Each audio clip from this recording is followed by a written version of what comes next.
Assalamualaikum semuanya, apa kabar? Semoga dalam keadaan sehat walafiat. Oke, tetap semangat ya teman-teman. Bagaimana ibadah Ramadannya? Apakah masih terus berjalan lancar? Bagaimana dengan puasanya? Semoga tetap terus semangat ya untuk melaksanakan ibadah Ramadannya hingga akhir Ramadan nanti. Oke, kali ini Bu Tias akan mereview tentang tema 8, daerah tempat tinggalku. Masih ada yang ingat?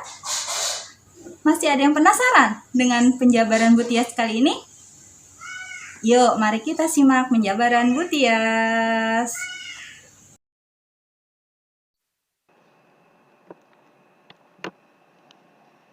Assalamualaikum. Kembali lagi dengan Bu Tias. Kita akan mereview tema 8, daerah tempat tinggalku.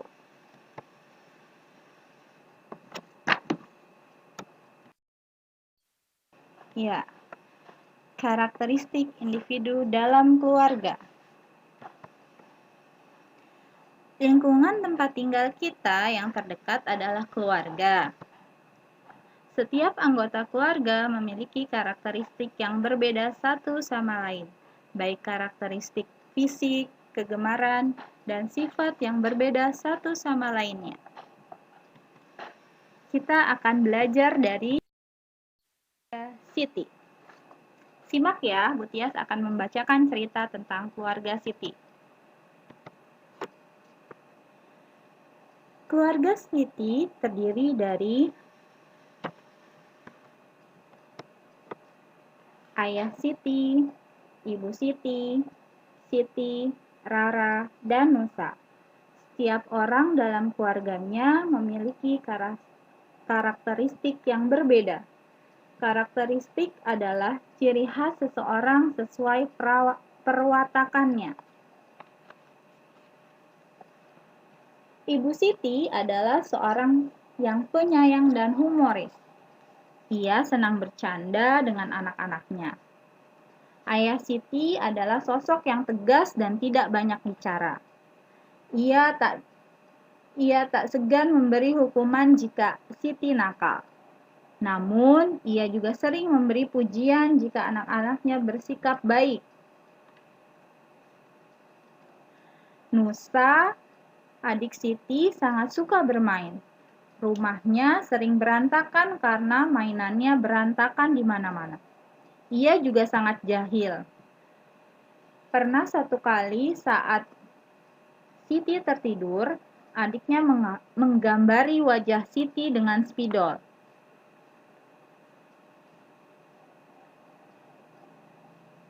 Rara, adik Siti yang kedua, sangat ramah.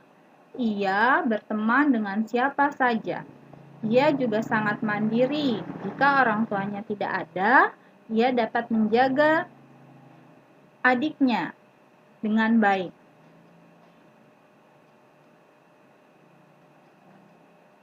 Rara, anak yang rajin. Setiap malam ia sempatkan untuk belajar. Ia pun sering membantu ibunya. Seluruh anggota keluarganya menyayangi Rara. Nah, ini ada pertanyaan. Nanti pertanyaannya boleh teman-teman tulis di buku, kemudian dijawab. Oke?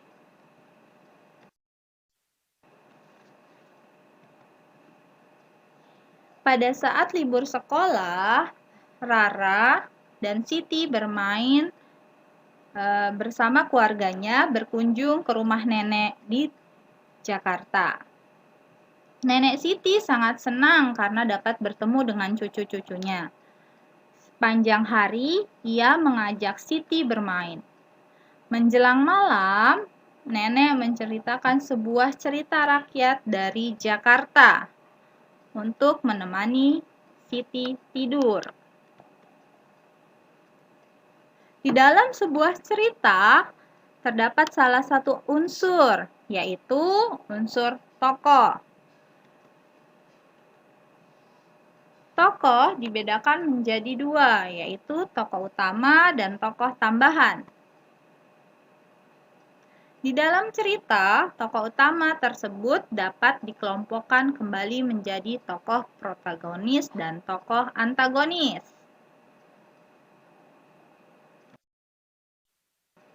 Selamat menyaksikan film Si Pitung ya teman-teman.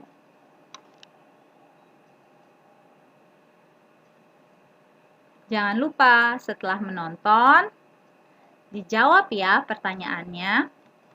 Si Pitung adalah salah satu pahlawan yang berani melawan penjajahan Belanda. Bagaimana kisahnya? Mari kita simak dalam cerita berikut. Si Pitung lahir di kampung Rawabelong. Ayah si Pitung bernama Abah Piun dan ibunya bernama Nyak Pinah. Ketika si Pitung lahir, Jakarta masih bernama Batavia dan sudah ratusan tahun dijajah oleh Belanda. Pitung tumbuh menjadi anak yang setiap hari menyaksikan kekejaman penjajahan Belanda terhadap masyarakat Batavia. Ketika sudah tumbuh remaja, ayahnya berharap si Pitung menjadi anak yang berbudi baik. Karena itu ayahnya mengirim si Pitung belajar di pondok pesantren Haji Naipin di Kemayoran. Selama di pondok pesantren, sehari-hari si Pitung belajar mengaji. Haji Naipin dengan sabar mengajari si Pitung mengaji. Si Pitung termasuk anak yang cerdas, sehingga cepat menguasai pelajaran yang diberikan oleh Haji Naipin. Selain mengaji, si Pitung juga belajar silat.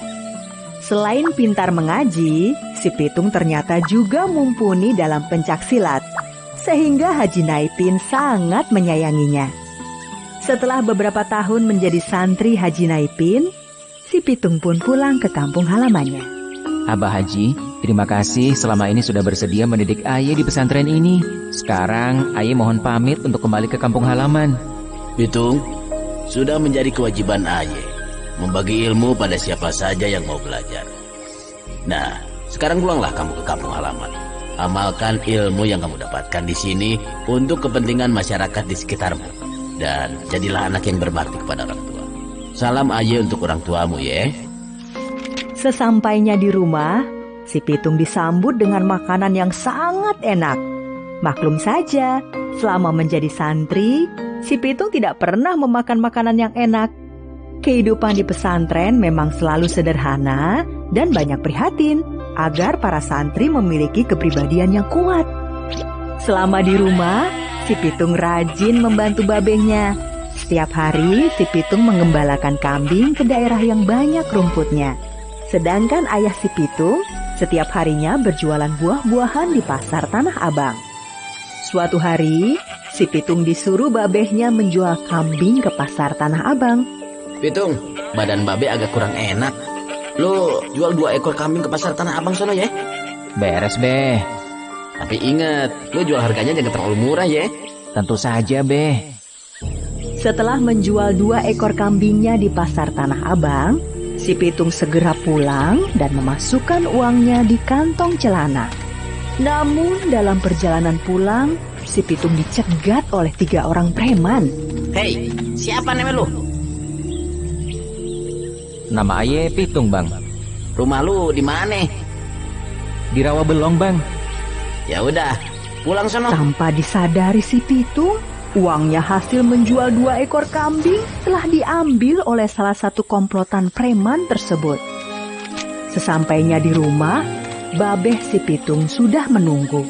Assalamualaikum. Waalaikumsalam. Lu Tung, gimana hasil jual kambingnya? Dapat harga bagus kan? Beres, Beh.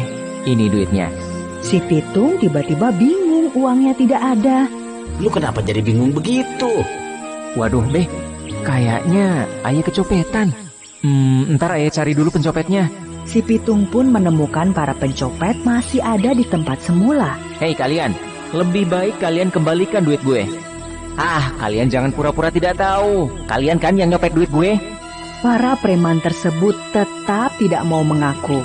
Dan akhirnya, tidak pakai lama, si Pitung segera menyerang mereka. Hanya dalam beberapa jurus, ketiga gerombolan preman tersebut sudah terkapar dan tidak bisa melawan lagi. Awas lulu Pade, jangan macam-macam sama anak Rawabelong. Si Pitung segera pulang sambil membawa uangnya hasil menjual kambing.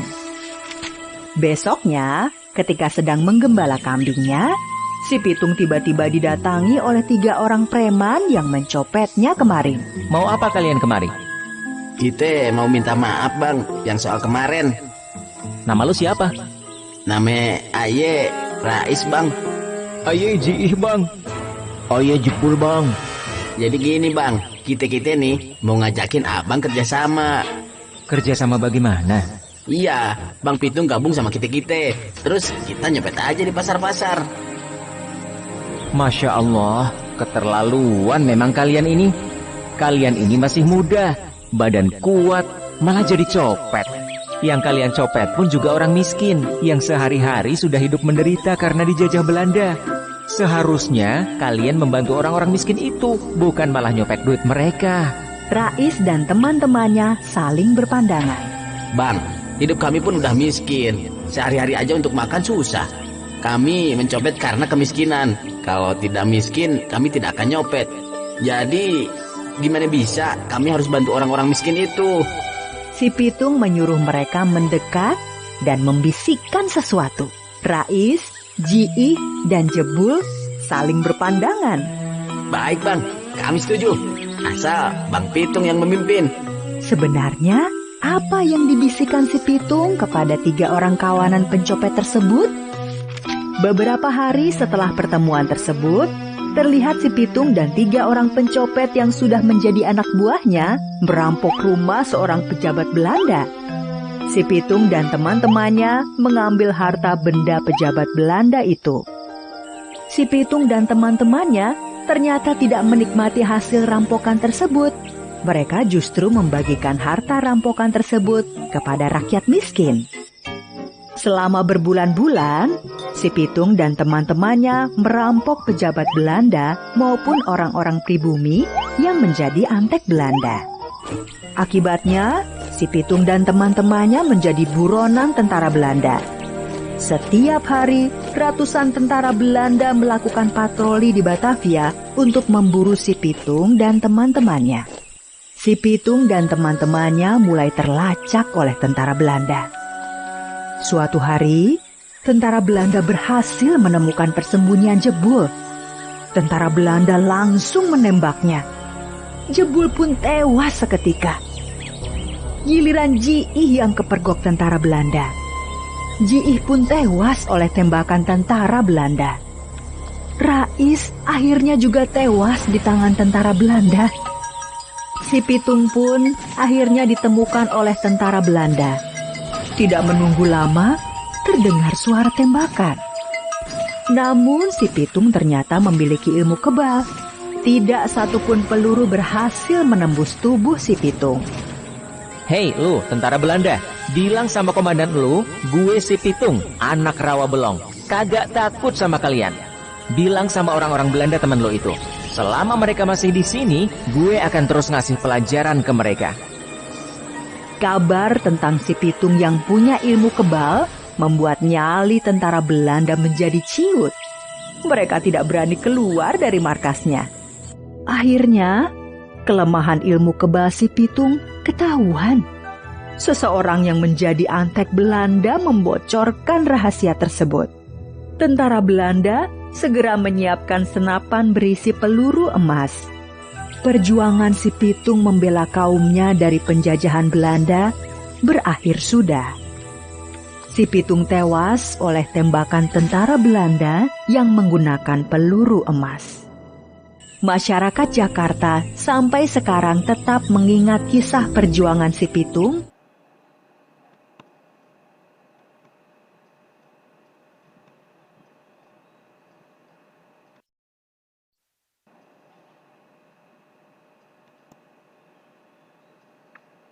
Keesokan harinya, Nenek Siti mengajak Siti pergi ke pasar untuk berbelanja tentunya. Di sana Siti menemukan hal baru yang tentunya Siti ingat apa yang sudah diterangkan oleh gurunya di sekolah. Ternyata di pasar terjadi suatu kegiatan ekonomi. Ada kegiatan ekonomi produksi, distribusi, dan konsumsi. Kegiatan produksi adalah kegiatan mengolah bahan mentah menjadi bahan setengah jadi atau bahan jadi. Biasanya orang yang melakukan kegiatan produksi disebut produsen. Sedangkan distribusi yaitu kegiatan menyalurkan dan mengantarkan barang dan jasa dari tempat produksi kepada konsumen. Biasanya, orang yang melakukan kegiatan distribusi disebut distributor. Yang ketiga, yaitu konsumsi. Konsumsi yaitu kegiatan menggunakan atau memanfaatkan barang dan jasa. Biasanya, orang yang melakukan kegiatan konsumsi disebut konsumen. Oke. Di sini ada pertanyaan yang harus teman-teman jawab berkaitan dengan apa yang sudah Bu Tia sampaikan tadi.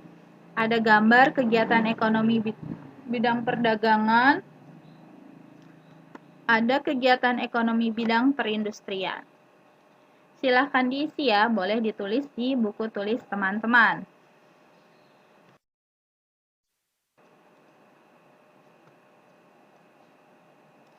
Sepulangnya dari pasar, Siti diajak bermain oleh adiknya, yaitu Nusa dan Rara.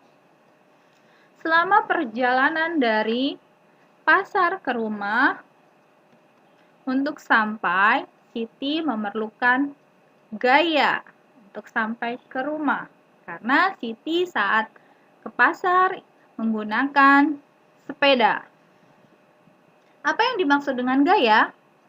Gaya merupakan tarikan atau dorongan yang mempengaruhi keadaan suatu benda. Gaya memiliki hubungan terhadap gerak suatu benda, yaitu yang pertama, gaya dapat membuat benda diam menjadi bergerak.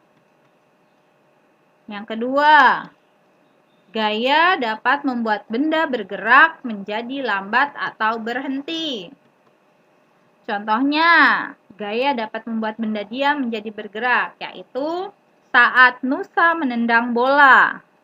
Sedangkan contoh dari gaya dapat membuat benda bergerak menjadi lambat atau berhenti, yaitu saat Siti mengerem mendadak sepedanya. Yang ketiga adalah gaya dapat mengubah arah gerak benda. Contohnya saat Nusa bermain bola dengan temannya, mengoper bola. Yang keempat, gaya dapat mengubah bentuk benda. Contohnya saat pengrajin sedang membuat guci dari tanah.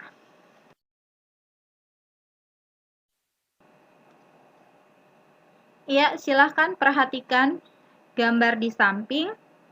Apa yang dilakukan dengan Edo dan teman-temannya di sekolah.